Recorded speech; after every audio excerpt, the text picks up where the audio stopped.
All right, switching up a little bit, today on Can We Feed Ourselves, we will focus on community gardens.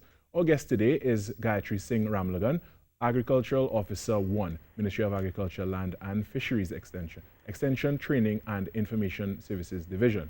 Good morning, welcome.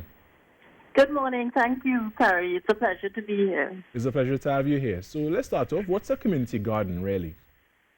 Well, a community garden is a shared public space where people in the surrounding neighborhoods share the work to maintain a garden for growing crops, fruits, vegetables, ornamentals, even rare livestock. Community gardens are usually managed and maintained with the active participation of the gardeners themselves. All right, and how does it work in an urban environment with, right here in Trinidad and Tobago, with limited space, of course? How does that work out? Well, that's a good question, Carrie. But as you know, there's nothing quite as satisfying as growing your own fresh produce in a home garden. I myself have my garden, and it's quite rewarding, especially if you spend most of your time sitting behind a desk. It's a welcome change of pace to spend some time outdoors, working with your hands and feeling physically connected to the earth. Yeah, it's almost therapeutic. Yeah, unfortunately for many people living in apartments and housing units, they may not have a yard to plant a garden or no, even a balcony for a container garden. And at the same time, there are many urban areas that are dotted with vacant lots, which is perfectly good land sitting unused. And the land can be turned into an urban gardening space that the residents could share, and it could be a win-win for everyone. Of course, if your space is limited, or if it's with a concreted or pitch or a hard surface, one could use troughs or containers, flower pots, grow boxes, tires, trellises. So don't let limited space be a hindrance to start a garden. Right. So what are some of the benefits of community gardens? Well, community gardens are part of a sharing economy, so they make it possible for people to enjoy a resource, in this case the land or the space for gardening. And the benefits are numerous. Firstly, they beautify the area, right? You're replacing vacant lots or concreted area into a vibrant green space. So it improves the quality of life for everyone in the neighborhood, not just the people who tend the garden.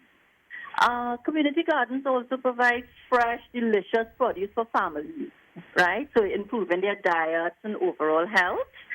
Of course, your excess produce, you can be donated to reduce hunger, or you can sell it, to provide funds to the garden. These gardens also give residents a chance to enjoy some fresh air, healthy outdoor exercise.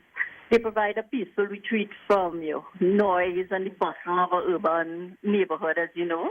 Right. The plants in a community garden also add oxygen to the air, right? Many gardens take part in composting, recycling plant waste such as leaves and lawn trimming into useful fertilizers. But mainly I think the benefit of a community garden is to build a strong community.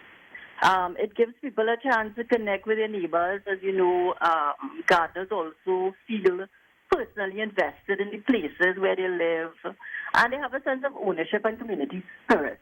Right? Yeah, that makes a lot of sense. Yeah. Lastly, also, I think community gardens allow educational opportunities, especially if you're working in a garden. It's a good way for the children, the kids, the youth, to learn about where food comes from and to gain a basic introduction to environmental issues and work skills, and mainly developing the community spirit. Definitely. Are there different types of community gardens? Yeah, actually there are multiple types with distinct varieties in which the community can participate. The one we're most familiar with are the neighborhood gardens. And they're the most common type. And it is normally defined as a garden where a group in a community come together, they grow fruits or vegetables, ornamentals, and it's usually in public or private land. Right. There are also residential gardens, which is a garden that is shared among the residents of an apartment or a housing unit. And these gardens are organized and maintained by the residents living on the premises. Right. And what are the different types of crops that can be grown in the garden? Well, actually, the types of crops that can be grown really depend on the space that is available, right? And of course, the funding. Ideally, a wide variety of crops could be grown if possible. It'll be nice to have a citrus, maybe an orchard, fruits, pawpaw, mangoes. You can have root crops like sweet potato, cassava. And if your space is limited, these crops can actually be grown in bags. Right. You can grow pumpkin, cucumbers, of course, your peas and corn, bodi, your vegetables like your cabbage, cauliflower, all your leafy crops, your pak choy, lettuce, any crop, peppers, and of course your seasoning herbs, you know, which are easy to cultivate. So the options are endless. Sorry? So the options are endless. Yes, your options are endless. Even you can rear chickens, get some eggs in your gardens if possible, you know? Yeah. Yeah. So let's get a little bit practical now. How can one start a community garden? Well, remember the gardening and the maintenance are entirely done by volunteers. So any member of the community who has some knowledge, experience in agriculture can start these gardens. The Extension, Training and Information Services Division of the Ministry of Agriculture, Land and Fisheries conducts a variety of training courses in agriculture throughout the island. So there are many persons that are trained in agriculture, and they can come together, start a garden in their community. Also, if there are practicing farmers in the community who are willing to share their time and expertise, you know, they can form a committee, source funding, get donations, you know, and start, you know. Of course, you'll have to consider things like your site location, soil conditions, access to water to irrigate your crops, the initial cost for your seeds and your tools, fertilizers, and so on. Yeah. Definitely. Well, since you're the professional and I have you with us, let me ask you, what do you need to set up a garden? Sorry?